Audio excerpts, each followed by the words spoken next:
1882 সালের মার্চ মাস। সবে সভা ভঙ্গ হয়েছে। ভক্তেরা সব এদিক ওদিক পায়চারি করিতেছে। মাস্টারও পঞ্চবটী ও ইত্যাদি নানা স্থানে ঘুরে বেড়াইতেছেন। বেলা আন্দাজ 5টা। কিয়ৎক্ষণ পরে তিনি শ্রী রামকৃষ্ণের ঘরের দিকে আসিয়া দেখলেন, ঘরের উত্তর দিকের ছোট বারান্দার মধ্যে অদ্ভুত ব্যাপার হইতেছে। শ্রী রামকৃষ্ণদেব স্থির হইয়া দাঁড়াইয়া রহিয়াছেন। নরেন্দ্র গান করিতেছেন। 2-4 জন ভক্ত দাঁড়াইয়া আছেন। মাস্টার আসিয়া গান শুনিতেছেন। গান শুনিয়া আকৃষ্ট হইয়া রহিলেন। ঠাকুরের গান ছাড়া এমন মধুর গান তিনি কখনো কোথাও শোনেননি। হঠাৎ ঠাকুরের দিকে দৃষ্টিপাত করিয়া অবাক হইয়া রহিলেন। ঠাকুর দাঁড়াইয়া নিস্পন্দ, চক্ষুর পাতা পড়িতেছে না। নিঃশ্বাস প্রশ্বাস বহিছে কিনা বহিছে। জিজ্ঞাসা করাতে একজন ভক্ত বলিলেন, এর নাম সমাধি।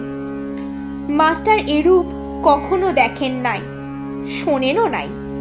অবাক হইয়া তিনি ভাবিতেছেন, ভগবানকে চিন্তা করিয়া মানুষ কি এত বাহ্য জ্ঞান শূন্য হয়? না জানি কত দূর বিশ্বাস ভক্তি থাকলে এরূপ হয়। নরেন্দ্রের কণ্ঠে শোনা যাচ্ছে ত্রৈলোক্যনাথ সান্যালের রচিত কীর্তনাঙ্গের একটি গান। চিন্তায় মম মানস হরি চিৎ ঘন নিরঞ্জন, কিবা অনুপম ভাতি মোহন মূরতি ভক্ত হৃদয় রঞ্জন। চিন্তায় মম মানস হরি চিৎ ঘন নিরঞ্জন।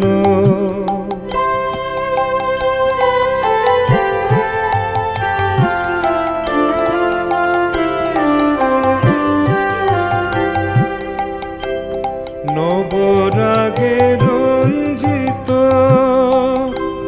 কোটি শশী বিনিন্দিত,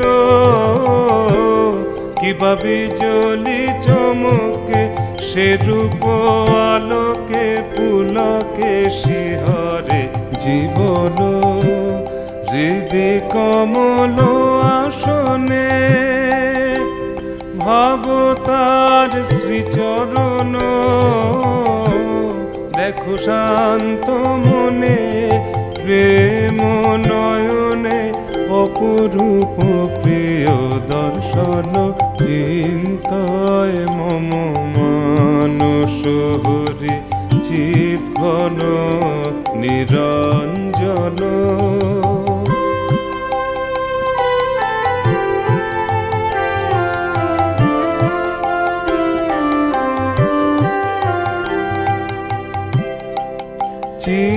চিদানন্দ রসে ভক্তি যোগাবেশে হরে চির মগুন।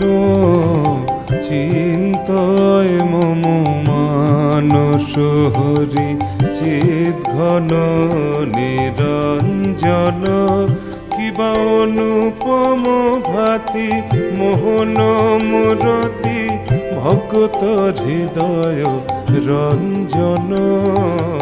চিন্তয় মম মানস হরি চিৎ ঘন নিরঞ্জন।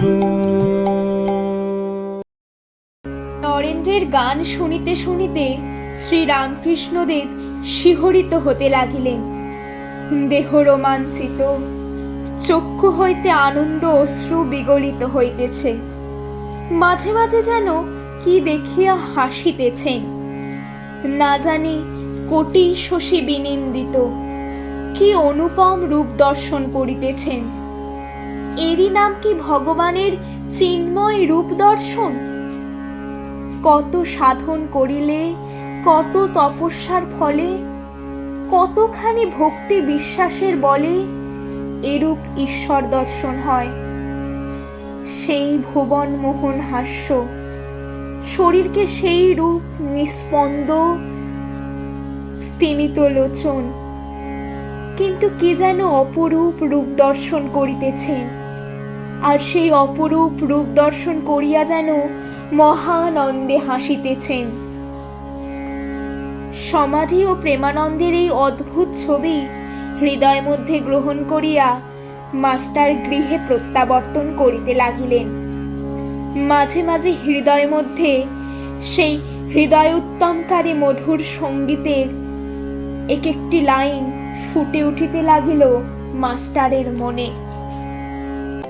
চিদানন্দ রসে ভক্তি যোগাবেশে হরে চির মগুন চিন্তয় মম মানস হরি চিৎ ঘন নিরঞ্জন কিবা অনুপম ভাতি মোহন মূরতি ভক্ত হৃদয় রঞ্জন চিন্তয় মম মানস হরি চিৎ ঘন নিরঞ্জন।